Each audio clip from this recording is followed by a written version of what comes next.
నమస్తే, welcome to ఆత్య media. నేను హాసిని. మనతో పాటు ఉన్నారు సినీ క్రిటిక్ ఇమంది రామారావు గారు. నమస్తే రామారావు గారు. నమస్తే.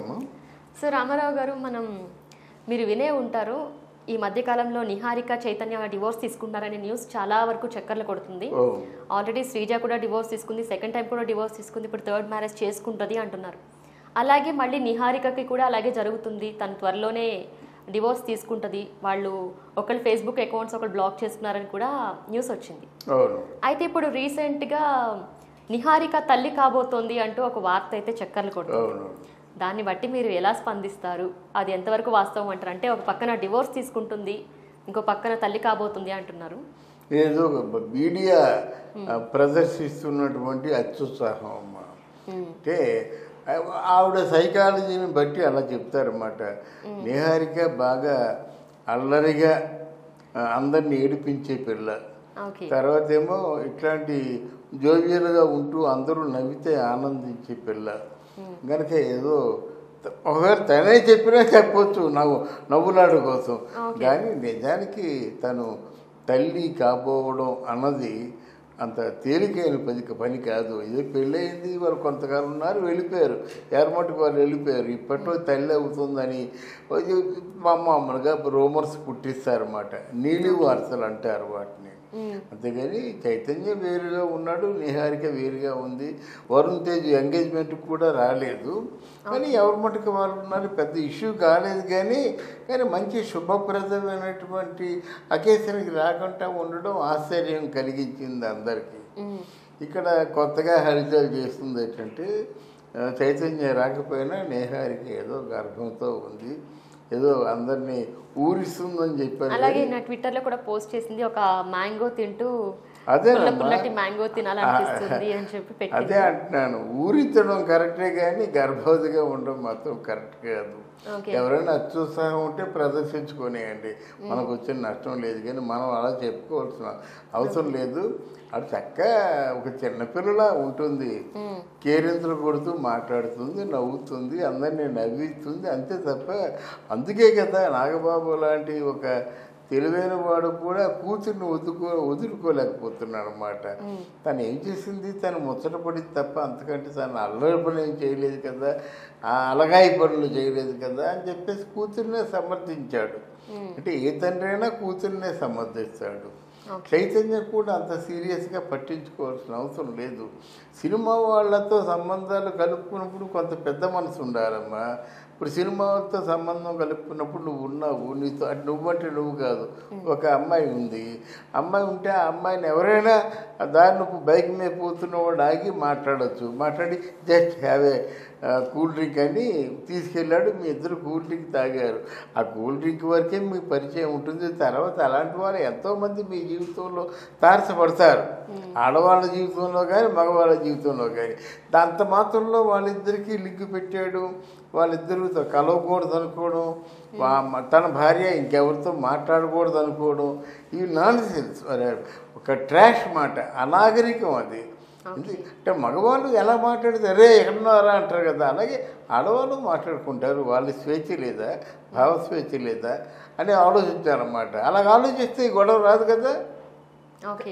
కమాండ్ రా, నువ్వు వస్తే ఈ గొడవ ఎందుకు వస్తుంది? అలాగే అత్తమామలు కూడా అలాగే మాట. నేను నా కోళ్ళని సొంత కూతురులా చూసుకుంటుంది, నా కోళ్ళు కూడా నాన్న అని పిలుస్తుంది. మా గొడవలు ఎందుకు వస్తాయి? దానికి ఏం కావాలంటే అది తీసుకుంటుంది. మా అబ్బాయి కొనిస్తాడు. మేము కూడా చాలా అంటే బిడ్డలాగే నేను చూసుకుంటాను. మరి గొడవలు ఎందుకు వస్తాయి? తప్పులు మనలో ఉంటాయమ్మా. అంటే పరాయి అమ్మాయి రాగానే ఓ శత్రువులా చూస్తాం, అక్కడి నుంచి మనం శత్రువులా చూస్తే ఆవిడ ప్లెజెంట్గా చూడదు కదా. మనం ఎలా చూస్తాం అలాగే చూస్తుంది అన్నమాట. అలాగే ఇక్కడ చైతన్య నిహారిక మధ్య అది కండిషన్స్ పెట్టుకోవడం మాత్రం తప్పయిందని చెప్తాను. చైతన్య కండిషన్స్ పెట్టకూడదు. అలాగే ఇక్కడ నిహారిక కూడా ఓసారి అత్తమామలతో గడపాలి, ఆడపడుచులతో గడపాలంటే 10 రోజులు ఇల్లు వచ్చేస్తే వచ్చే నష్టం లేదు కదా.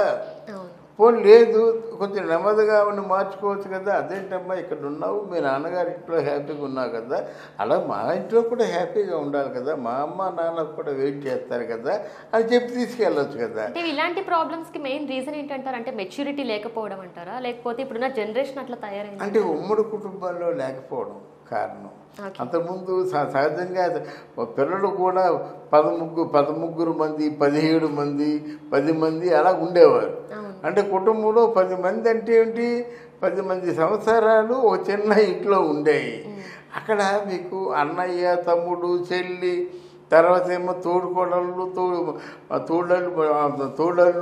తోడళ్ళు ఆడపిల్లలు ఉంటే వీళ్ళందరూ ఉండేవారు.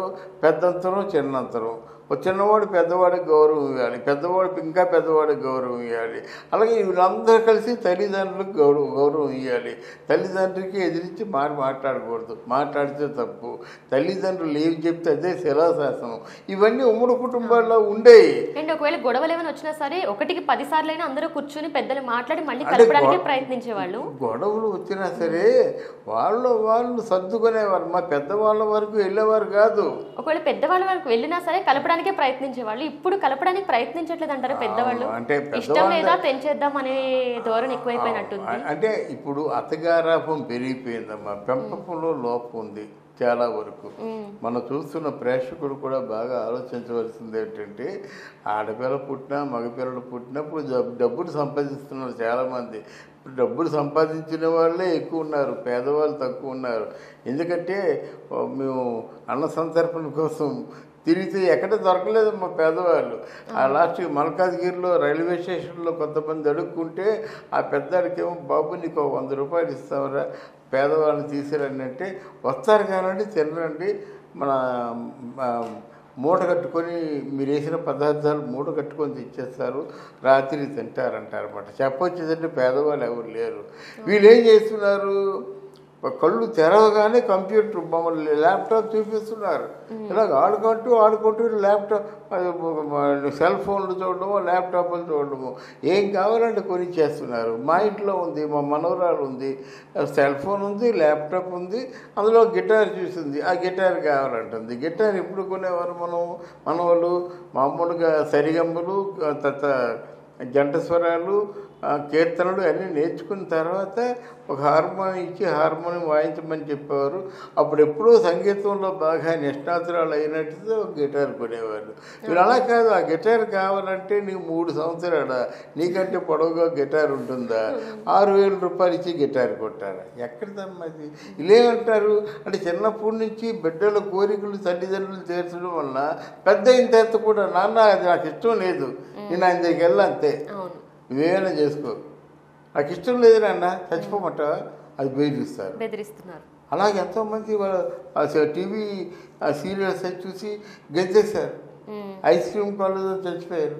ఇలాంటి ఉన్నారన్నమాట. అంటే మన పెంపకంలో లోపం అన్నమాట అది. అందువల్ల పెద్దలు ఏం చేస్తున్నారు, బతుకుంటే బరుసగా తినొచ్చు, అమ్మ నీ ఇష్టమైన చెయ్యి, నీకు ఏది ఇష్టమైతే అదే చెయ్యి, అంతేగాని మనసులో మాత్రం నీకేది పెట్టుకోవద్దు, దిగించవద్దు అని బతిమారుకుంటున్నారు తిరిగి. అది పరిస్థితి ఈరోజు. Okay sir. అంతేగాని నిహారిక గర్భిణితో లేదు, ఇవన్నీ వదంతులు, మనం కొట్టిపారేద్దాం. ఒకవేళ నిజంగా వాళ్ళిద్దరు చైతన్య నిహారిక కలుసుకొని గర్భిణితో ఉంటే, we wish her all the very best. Congrats అడ్వాన్స్గా చెప్దాం. Okay sir, right. Thank you so much. Thank you. So చూసారు కదా, ఇది వాటి టాపిక్. చూస్తూనే ఉండండి ఆద్య మీడియా.